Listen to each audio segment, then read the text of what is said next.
my memories of these things fade over time, I sometimes really like it when I have an excuse to replay the game. And that is the only element of the PS5 timed crap that I am okay with. I might have more fun playing Lies of P than I do with Sekiro at this point, and that's blowing my mind. I really love that game. Like, thank you very much to Grump if you're still in chat. Grump, Metal Commander, and Mauler.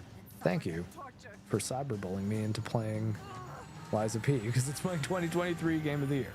It's actually very good. I've also started God of War Valhalla, but I think I'm going to play that one offline. I got to the end of the first sequence that apparently a lot of people know about, where you push the head. The end of that thing where you also get that other thing to use at the end that's from God of War 2 and 3, most specifically. You know what I mean, right? Metal's played it, so he knows. If you played it, you definitely know what I'm talking about, but I'm trying to speak vaguely enough so that if you play it, it's not ruined for you. Oh, Metal Commander, what difficulty did you play it on? I was having this discussion on the stream yesterday, and I still don't know where I land on it, because a roguelike's difficulty, I think, should be structured by the way the run unfolds, and it getting progressively more difficult as you go, and being effectively impossible once you get to a point that you just don't have the unlocks to get past this area because you're not strong enough yet. But you can choose a difficulty, and there's like 8 of them. So I'm like, why the hell are there so many? You went on the second hardest. Okay, wow. Did you find it to be a reasonable challenge? Or not reasonable challenge. By that, I don't mean did you find it to be hard enough? Did you find it to be easy enough that it wasn't just like, okay, this is just stupid? For example, Dead Cells. Once you get to the second playthrough of Dead Cells, that game becomes brutally difficult. And you have to go through it like 9 times. I don't know how people end up getting through that or how powerful they can end up making their builds. But man, difficulty in a roguelike, when it gets ramped up, tends to really shift the balance of the game a lot. So it's almost like I was like, I hate that they're asking me to pick a difficulty. I don't want to pick one. I just want them to present me with the challenge that they've designed around this difficulty, or just tell me which is the one that's like, yeah, this is the one you should probably play. If you want a challenge and you want what we consider to be the best experience, this is the one. Everything above that is like bragging right difficulties. And bragging right difficulties, I'm totally fine with. Have them, because they're great. I played Give Me God of War for Ragnarok, and ooh, those Valkyrie fights at the end were not easy. The 2 Valkyrie fight just in the campaign, that was a tough one, man. And it took a long time, but you know what? It was satisfying, and I think God of War is a good enough game that I can deal with that kind of challenge. But at the same time, I wasn't compelled in God of War Ragnarok, at least on PS5, to continue playing it and clear out all the berserkers and fight Gná, as Grump was telling me about earlier. Apparently that's one of the craziest fights in the game. But I'm going to save that for whenever I play it on PC, because I played through all of God of War 2018 on PC when it came out. It was wonderful. Just time to, like, it had been long enough since I'd played it that I'm like, oh, wow, God of War again. And it ran better. It looked great. And I was like, this is the stuff. And God of War 2018 is my first Give Me God of War playthrough on either of the games. Like, I was like, okay, playing it on PC now. I've played the game on its Give Me a challenge. I think the second 2 hardest in the normal campaigns, but man, that difficulty is it's demanding.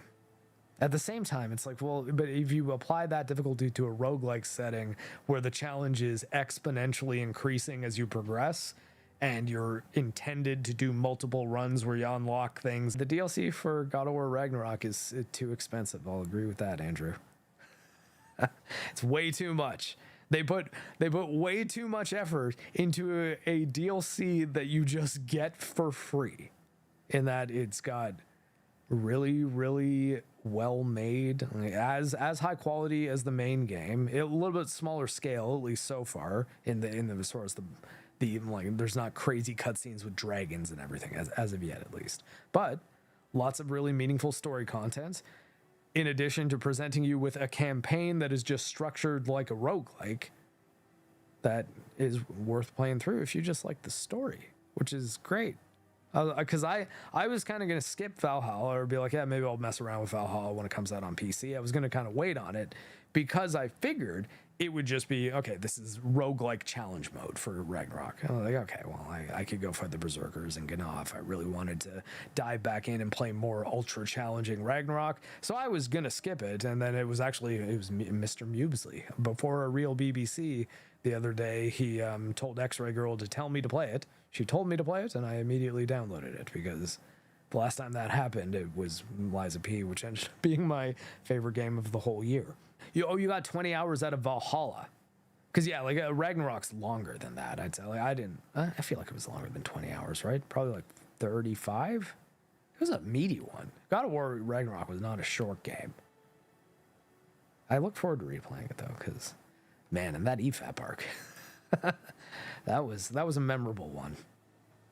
A lot of fun, though. I really enjoyed being a part of that. Main game, I have 70 hours already. But yeah, I'm going to guess you kind of 100%ed it, right? Or you did your more or less. I mean, because again, once you say 100%, that becomes a very definitive number. But you did a lot of the side content, and I imagine you did all optional bosses and everything. I did the optional boss that was a dragon, but I did it before I ended the campaign. The optional boss that was in, what was the realm? Crap, I'm forgetting it. The one that kind of looks like the beginning area of Final Fantasy 15. I don't know why that's my description. It looks like New Mexico, I guess. The realm of New Mexico. But yeah, see, this is the thing. When my memories of these things fade over time, I sometimes really like it when I have an excuse to replay the game. And that is the only element of the PS5 timed crap that I am okay with, where it's like, okay, yeah. Because if it's 2 years, I'm kind of fine with waiting that time, because give me enough time to forget about the game. And then if I liked the game enough that it's like, yeah, I want to have this on Steam just so I never have to worry about hooking up a PlayStation in order to play a game I loved again, which I'm happy to report, God of War 2018, that is now the case. It's just on my Steam account, baby. Unless Sony does some weird licensing stuff and takes everything. I feel like Valve wouldn't allow that to happen, though. I don't think Sony could just pull the game, right? Or is that a thing you can do? I don't know, I guess the Skullgirls thing was sort of similar in that respect. If you guys have not seen Short Fat Otaku Dev, his video on Skullgirls is really cool. It's very, very, very, very heavily researched, to the point that I don't even know where he found 90% of the stuff that's in it. I feel like the only way that you could possibly do the type of research that Dev does in that video is by going into those communities and talking to a lot of people who know everything, like the lore masters of this given world. He must have had full access to a bunch of them who knew a lot, because man, the detail, it's crazy. And yeah, I'm very impressed. And it's an interesting story too, about video game censorship, indie development, funding, lots of things that kind of revolve around stuff I talk about here a lot too. Never take them away from me. Yeah, no, seriously. And that's actually why well, for example, the only Sony game, like PlayStation exclusive game, that I own definitively forever, that's not a physical copy, I'm talking about like a digital copy that I have is DRM free, is Horizon Zero Dawn, because it's on GOG. So I could download Horizon Zero Dawn and play that in 2059 once the PlayStation empire has been defeated by the rebellion that happens out of South Korea or whatever. I don't know, like make a weird dystopian future in which PlayStation has been eradicated, not because I'm a Xbox fanboy or anything, because then that would be the reason why the games would all be down and unable to be played. Like they're all terminated, pulled off Steam. You can't download them, you can't play them. You could still play Horizon Zero Dawn though, because you could have just downloaded that to any physical media you want and kept it wherever you want, as many copies of it as you want, and it would exist forever. Because that data is yours. It's not being tracked by anything. That's why, again, GOG. I don't even think I have anything installed on it on this computer. But I did just metal. This is the new rig. It's up and running. I don't think I have anything installed on GOG here right now. No, I do not. But my own games, I think that 1417 is Steam, GOG, and PlayStation combined. So that's an inflated number. Let's see, just the GOG games out. So all of these games, everything you see here, including the Batman games, which, you know, I've got a little bit of DC Comics property here. Baldur's Gate 3 as well, because I got the early access one on GOG. Eventually got it on Steam so that I could play it on my Steam Deck, and I never ended up playing it on my Steam Deck.